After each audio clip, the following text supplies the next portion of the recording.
दोस्तों नमस्कार। जब भी हम कोई प्रॉपर्टी परचेज़ करने की बात करते हैं रीसेल में, तो सबसे पहले हमें उसके प्रॉपर्टी डॉक्यूमेंट्स के बारे में जान लेना बहुत ज़रूरी होता है। तो हम आज आपको बताएंगे एक resale cooperative group housing society के डॉक्यूमेंटेशन के चयन के बारे में। तो इन सोसाइटीज़ के अंदर सबसे पहला डॉक्यूमेंट बना हुआ था जब समय इस सोसाइटी को बनाया गया, रजिस्टर्ड किया गया, जो भी एक्ट थे उनके थ्रू।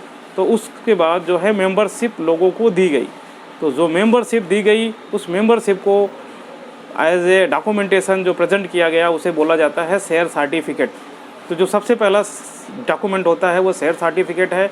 मैक्सिमम से मैक्सिमम केसेस में आपको 100 रुपये का शेयर सर्टिफिकेट मिलेगा, लेकिन कई सारी सोसाइटियों में डिमांड आते आते 2-2, 3, 4, 5, 6 तक हमने शेयर सर्टिफिकेट देखे हुए हैं।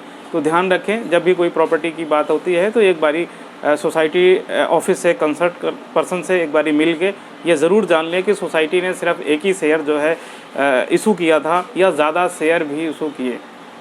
उसके बाद अगला जो डॉक्यूमेंट आता है वो आता है अलॉटमेंट लेटर। जैसे ही सोसाइटी बन के तैयार हुई, सोसाइटी के बनने के बाद जो है डीडीए से अलॉटमेंट हुई, उस केस में सोसाइटी ने एक जो है डॉक्यूमेंट इशू किया, वो हुआ अलॉटमेंट लेटर। अलॉटमेंट लेटर के साथ साथ मैक्सिमम सोसाइटीज़ के अंदर एक सोसाइटी बायर एग्रीमेंट भी होता है, जो इसी चैन का पार्ट होता है।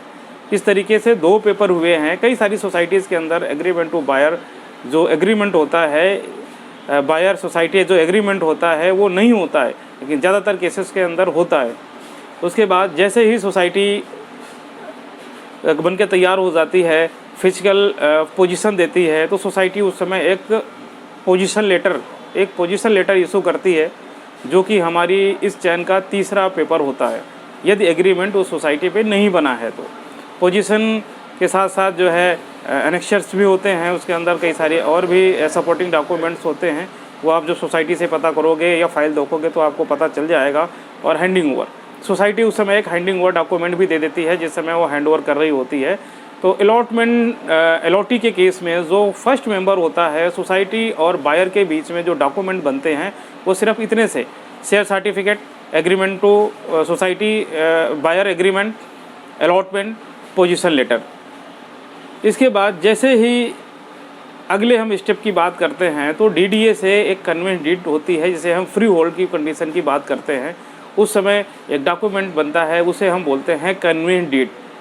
यदि कन्वेंस डीड से पहले वो प्रॉपर्टी बिकी हुई है तो उस केस में जो है document general power of attorney, will, agreement और रिसिप्ट, ये 4 डॉक्यूमेंट हैं जो कंपलसरी है कि उस चैन में होने ही चाहिए।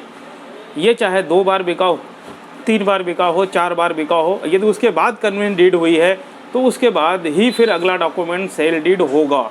नहीं तो उससे पहले जितने भी बार वो प्रॉपर्टी बिकी हुई है, general power of attorney, agreement, will और रिसिप्ट, उसके साथ सपोर्टिंग डॉक्यूमेंट बहुत सारे एफिडेविट और भी बनते हैं।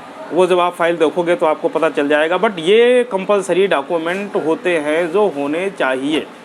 उसके बाद जो है जैसे ही हमारी प्रॉपर्टी जो है फ्री होल्ड हो जाती है, कन्वेंस डीड आ जाती है। कन्वेंस डीड के बाद आप जितनी बार भी बेचेंगे वो प्रॉपर्टी सेल डीड